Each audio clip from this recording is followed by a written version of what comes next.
से आई है कि आज नकली लोग हमारे सामने हैं। असली और नकली का फर्क हमें समझना है और ये फर्क जितनी जल्दी हम लोग समझ जाएं उतना हमारा फायदा होगा। साथियों, मुझे ये मालूम चला कि यहाँ पर जो कैंडिडेट हैं, जो हमारी लोकप्रिय प्रत्याशी ज्योति जी के सामने चुनाव लड़ रहे हैं, वो असली नहीं है, वो नकली लोग हैं। वो वैसे लोग हैं जो चोरी करके निकल जाते हैं। पहले तो हमने सुना था, बचपन में सुनते थे कि कोई किसी के पॉकेट से कुछ चोरी कर लिया। फिर थोड़ा बड़े हुए तो मालूम चला बस में किसी ने किसका मोबाइल चोरी कर लिया। लेकिन देश में ऐसा पहली बार हुआ और महाराष्ट्र, जिसने हमेशा देश को रास्ता दिखाया है, उस महाराष्ट्र में जिसने देश को एजुकेट किया है, उस महाराष्ट्र के अंदर पॉलिटिकल पार्टी ही चोरी हो जाती है दिन दहाड़े। साथियों, ये वही चोर लोग हैं जो सामने प्रत्याशी बनकर बैठे हैं और वो क्या कह रहे हैं कि उनका निशान कुछ धनुष है। मैं ये कहना चाहता हूं कि अगर धनुष और तीर कमान अगर गलत लोगों के हाथों में चली जाए तो वो कहीं और जाके टिकती है, जहां टिकनी चाहिए वहां नहीं जा पाती। साथियों, तो गद्दारों के हाथों में अभी धनुष बाण चला गया है और ईमानदारों के हाथों में मशाल है, ईमानदारों के हाथों में पंजे का निशान है, ईमानदारों के हाथों में तुतारी है। साथियों, तो ये हमें और आपको समझना है और हर किसी को बताना है कि महाराष्ट्र का जो ये चुनाव विधानसभा का है, वो केवल महाराष्ट्र के अंदर अघाड़ी की सरकार नहीं बनाएगा, बल्कि जब यहाँ अघाड़ी की सरकार बनेगी तो दिल्ली में बैठे नरेंद्र मोदी की जो सरकार, जो पहिए पर टिकी है, जो किसी चौपाए पर टिकी है, उसकी सरकार भी हिलने लगेगी, उसके पाए भी हिलने लगेंगे अगर महाराष्ट्र के अंदर महाविकास अघाड़ी की सरकार बनती है। साथियों, मुझे मालूम चला कि ये जो प्रत्याशी हैं जो हमारे खिलाफ यहाँ चुनाव लड़ रहे हैं, वो तो सीधा गुजरात से इंपोर्टेड हैं, वो सीधा अडानी के प्रत्याशी हैं। साथियों, और अडानी ने धारावी का क्या हाल किया है ये हमें और आपको मालूम है। साथियों, जब मैं आपसे बिहार से चलकर यहाँ बंबई आया हूँ, मुंबई के अंदर आकर मैं तमाम धारावी और आसपास के इलाके में जितने लोग रहते हैं, आपने मुझे बिहार में बहुत मोहब्बतों से नवाजा। मैं महज 25 साल 4 महीने का था जब राहुल जी ने मुझ पर भरोसा करके मुझे वहां चुनाव लड़ाया।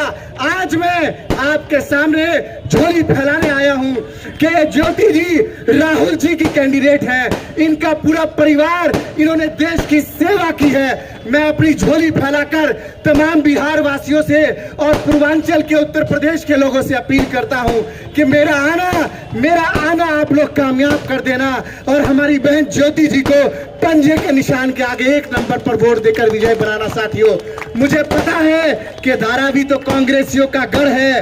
धारावी के अंदर जब लोकसभा चुनाव हुआ, जब ताई चुनाव जीत कर आई तो 38,000 की लीड थी, लेकिन मैं ये चाहता हूं, मैं विश्वास दिलाता हूं कि बिहार के तमाम लोग आपके साथ हैं ज्योति जी, और इस बार 38,000 का लीड नहीं होगा, इस बार 50,000 का लीड होगा और आप भारी बहुमत से यहाँ पे जीत कर आएंगी। साथियों, मैं आपसे ये कहता हूं कि जिन लोगों ने अलग अलग पार्टियों का सिंबल चुराया है, जिन लोगों ने यहाँ पर बैकडोर से, चोर दरवाजे से सरकार बनाई है, आज हमें उनको सबक सिखाना है।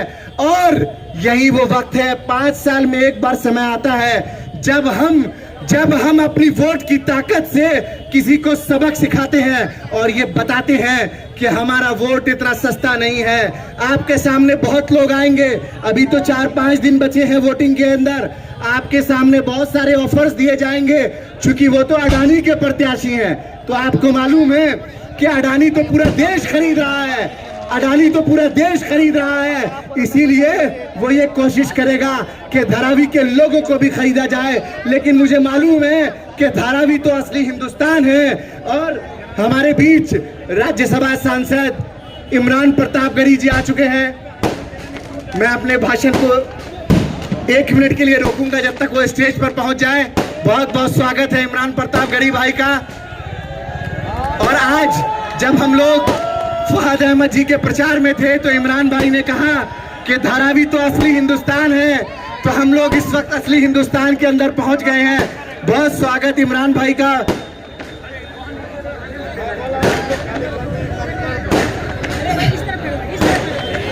बहुत बहुत स्वागत इमरान भाई, राज्यसभा सांसद, chairman minority department, all India Congress committee.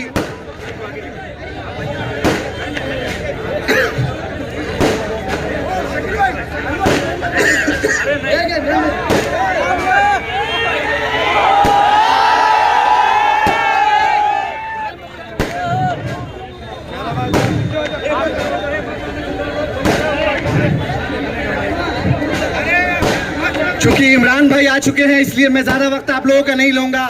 मुझे मालूम है कि आप बेसब्री से उनको सुनने के लिए बहुत देर से इंतजार कर रहे हैं, वक्त भी बहुत कम है। बस मैं आपसे एक बात कहूंगा कि अभी हम सबका इम्तिहान चल रहा है। अभी हम सब लोगों को एक बड़े इम्तिहान को देना है। वो इम्तिहान ये है कि आने वाली 20 तारीख को अगर हमने महाराष्ट्र के अंदर महाविकास आघाड़ी की सरकार बनाई तो जो मोदी की सरकार दिल्ली में बैसाखी के सहारे चल रही है उसके बैसाखी हिलने लगेगी और यकीनन महाराष्ट्र इस देश को रास्ता दिखाता है। आने वाले समय में महाराष्ट्र ही इस देश को रास्ता दिखाएगा। मोहब्बत के अलंबरदार राहुल गांधी जी ने ज्योति जी को आपका कैंडिडेट बनाया है। राहुल जी जिसने कश्मीर से लेकर कन्याकुमारी, मणिपुर से लेकर बंबई तक हमारे और आपके लिए यात्रा की। जब इस देश के अंदर सीएए का कानून आया तो उसके लिए राजघाट पर बैठकर अनशन किया। मैं भी वहां मौजूद था, इमरान भाई भी वहां मौजूद थे। हमारे हक की वो लड़ाई लड़ रहे हैं, हमारा साथ दीजिए। तमाम बिहार के लोगों से मेरी अपील है कि ज्योति जी को 1 नंबर बटन के आगे, पंजे के निशान के आगे अपना वोट देकर भारी मतों से विजय बनाए। बहुत बहुत शुक्रिया। जिसका इंतजार था हम सबकी